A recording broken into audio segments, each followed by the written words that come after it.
लोग कहते हैं कि हम जितना जाप करते हैं हम उतना ही दुखी क्यों हो जाते हैं, कि भगवान हमें इतना कष्ट क्यों देता है जब भी हम भक्ति करने जाते हैं। भक्ति के मार्ग में चढ़ने वाले को कष्ट पहले होते हैं, आप ये ध्यान रख लेना। नहीं, बहुत से लोग कहते हैं भगवान हम तो ऐसा मांगते नहीं, फिर भी आप हमें ऐसा ही क्यों देते रहते हो।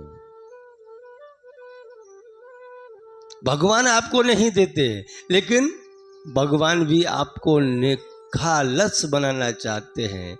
आपका जो मटका है उसको खाली करना चाहते हैं, क्योंकि भक्ति के अंदर दुख तो है।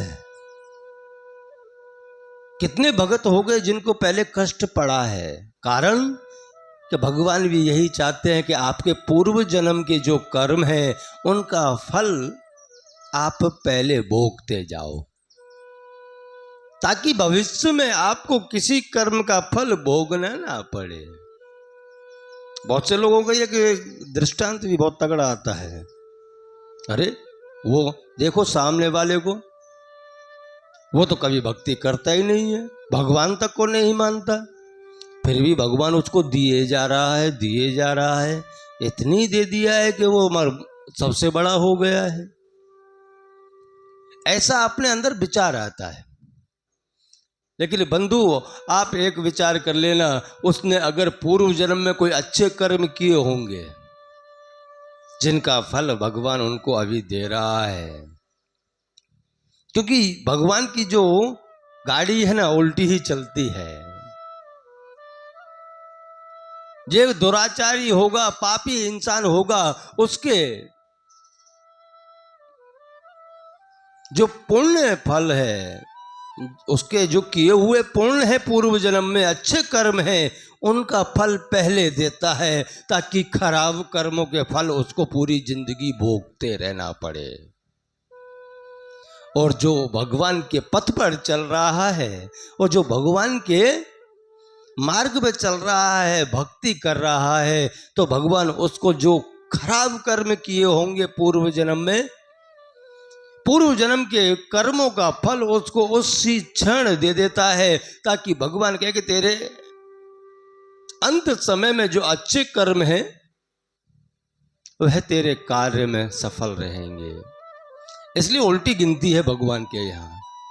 दुराचारी के पुण्य का फल जल्दी देता है और भगत के जो खराब कर्म पूर्व जन्म के होंगे उसको पहले देता है। इसलिए ये विचार मत करना कि आपके जीवन के अंदर कष्टियां क्यों आ रही हैं, इतने संकट क्यों आ रहे हैं। समझ लेना पूर्व जन्म के कर्म हैं, भगवान उनको पहले निवृत्त कर रहा है। एक संत जी थे वृंदावन के अंदर, बहुत पीड़ा हो रही थी उनको, बहुत कष्ट हो रहा था, लेकिन गोपाल जी, भगवान श्री कृष्ण गोपाल यानी एक ग्वारिया का रूप धारण करके उन संत की सेवा करे। वह संत उनको पहचान भी जाते थे, कि पहचानते थे भी थे कि यही मेरे गिरधर गोपाल हैं। एक दिन उन संत ने प्रभु से कहा कि प्रभु, ये मेरे इतने कष्ट हो रहे हैं, मुझे इतनी पीड़ा होती है, तो इन कष्टों को आप समाप्त क्यों नहीं कर देते? क्यों मुझे इतना कष्ट दिलवा रहे हो? इनको समाप्त करा दो ना। तब गिरधर गोपाल मेरे प्रभु ने बाबा को इतना कहा कि बाबा, मैं चाहूं तो आपको एक क्षण में अच्छा कर सकता हूं, लेकिन मैं नहीं चाहूंगा। क्यों? क्योंकि जो तुम अभी भोग रहे हो, मैं चाहता हूं कि आप इसी जन्म में आपके पूर्व जन्म के कर्मों का फल भोग जाओ, और जो दूसरा जन्म जो आए उसमें आपको कोई पूर्व के जन्म परेशान ना कर सके, इसलिए इसी जन्म में आपके पूरे खराब कर्मों के फल को इसी जन्म में भोग जाना चाहिए। मैं इसीलिए तो कहता हूं कि ये दुखी मत हो जाना कि राम राम राम राम जपने से, कि भगवान का भक्ति करने से आपको जो कष्ट आते हैं ना, आप सोच लेना पूर्व जन्म के हमारे कर्म हैं जो हमें आज मिल रहे हैं। आज से हम जो कर्म करेंगे कल वही कर्म हमारे साथ आएंगे। तो इससे अच्छा है दुखी हो रहे हो तो हो लो, भगवान को बोलो प्रभु और भी कोई कर्म का फल बाकी हो तो वह भी मुझे दे दो, ताकि इस जन्म में मैं बिल्कुल खाली हो जाऊं, कर्म बंधन से मुक्त हो जाऊं, ताकि मैं आपकी भक्ति निश्चल भाव से कर सकूं। इसलिए चिंता मत करना, भक्ति के अंदर कष्ट ही आए तो समझ लेना कि आपके पूर्व जन्म खाली हो रहे हैं, कर्म पूर्व जन्म के कर्म खाली हो रहे हैं, ये सोच लेना आप।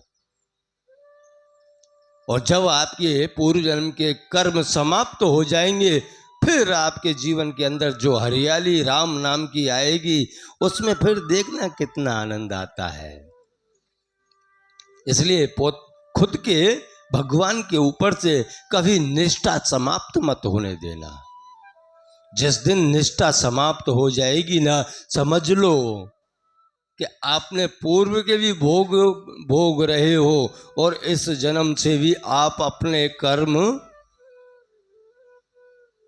ऐसे के ऐसे करते जा रहे हो। इससे अच्छा है कि आपने जिस मार्ग को पकड़ा है उसी मार्ग को पकड़ के आगे चलते जाओ।